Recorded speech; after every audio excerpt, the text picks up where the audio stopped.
بسم الله الرحمن الرحيم.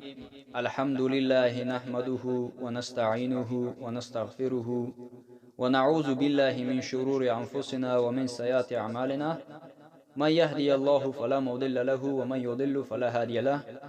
وأشهد أن لا إله إلا الله وحده لا شريك له وأشهد أن سيدنا محمدا عبده ورسوله صلى الله عليه وسلم تسليما كثيرا.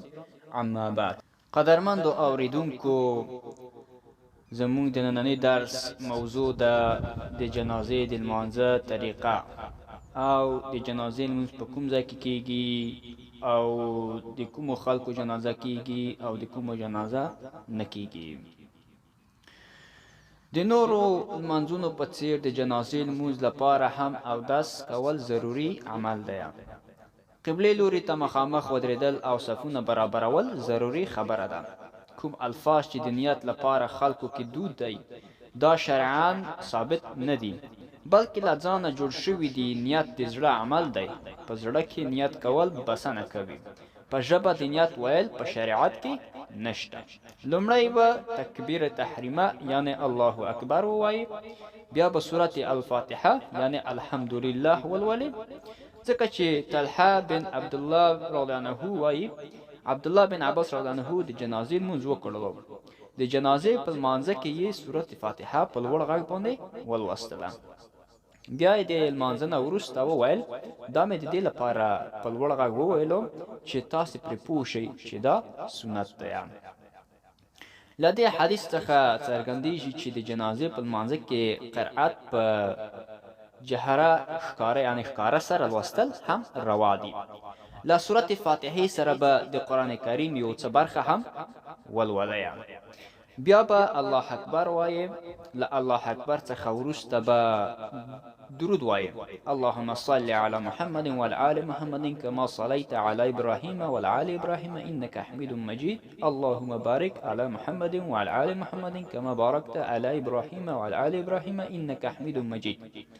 لدې درود پرته که بل کوم مسنون او په احادیثو کې ثابت درود ورته یاد وي د دې پر ځای هم لوستلی شي.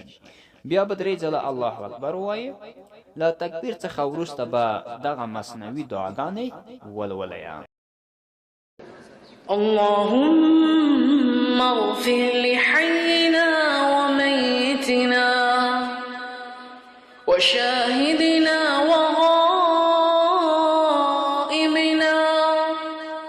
وصغيرنا وكبيرنا وذكرنا وأنثانا. اللهم من أحييته منا فأحيه على الإسلام، ومن توفيته منا فتوفه على الإيمان. او بلا دا دعا، اللهم اغفر له وارحمه وعافه واعف عنه وأكرم نزله ووسع مدخله واغسله بالماء والثلج والبرد ونقه من الخطايا كما نقيت الثوب الأبيض من الدنس، وأبدله دارا خيرا من داره وأهلا خيرا من أهله وزوجا خيرا من زوجه وأدخله الجنة وأعذه من عذاب القبر ومن عذاب النار. بیا به څلور ځله الله اکبر ووایي او په دې الفاظو به سلام وګرځوي، السلام علیکم ورحمت الله. له سلام وروسته به صفونه مات کړئ. مړی به په شرعي طریقه قبر ته ورښکته کړئ او قبر ته د ورښکته کولو یعنی د مړي د سپارلو پر مهال به دا دعا ووایي، بسم الله وعلى سنة رسول الله صلی الله علیه وسلم.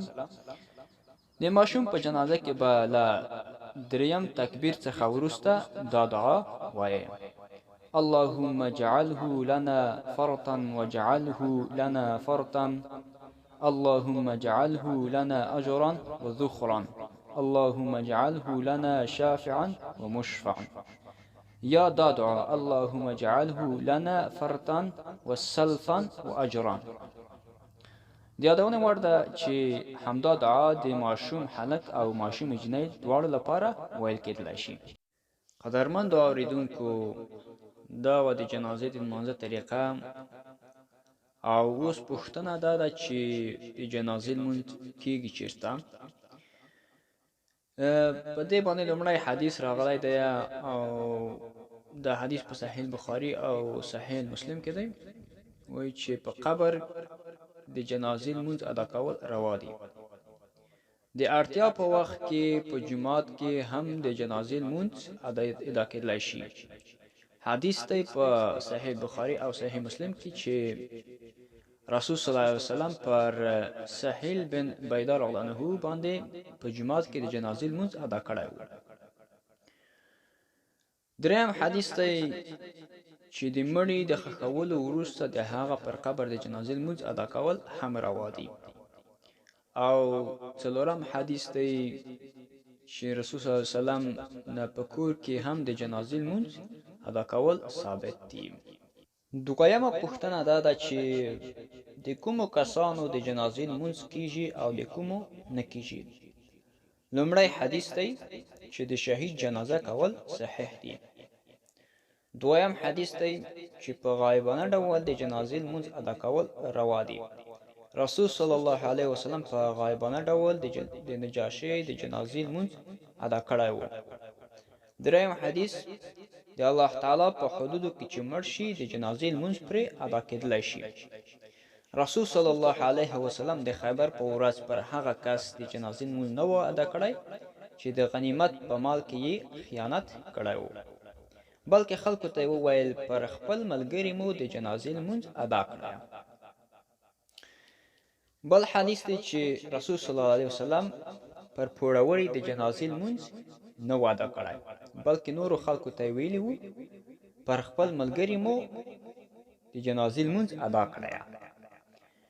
بل حدیث دی چې رسول صلی الله علیه وسلم پر ځان وژونکي د جنازې لمونځ نه و ادا کړی. اسلامي عالمان وایي پر ځان وژونکي د حاکم یا ستر عالم د جنازې لمونځ نه ادا کوي. عام خلک د پرې لمونځ ادا کړي چې خلکو ته څرګند شي چې په غیر شرعي ډول د ځان وژنې څومره ستر جرم دی او خلک ترې ځان وساتي. همداراز یو بل حدیث دی چې د فاسق نافرمان کس سره هم داسې معامله ده. قدرمند اوریدونکو، دا و زموږ نننی درس. هیلهمند یم چې دا معلومات او دغه درس مو خوښ شوی وي، او که مو خوښ شوی وي له خپلو ملګرو سره حتما ضروري شریک کړئ تر څو چې هغه هم ترې ګټه واخلي. نو تر بل درس پورې په لوی او مهربانه خدای پاک سپارم. السلام علیکم ورحمة الله وبرکاته.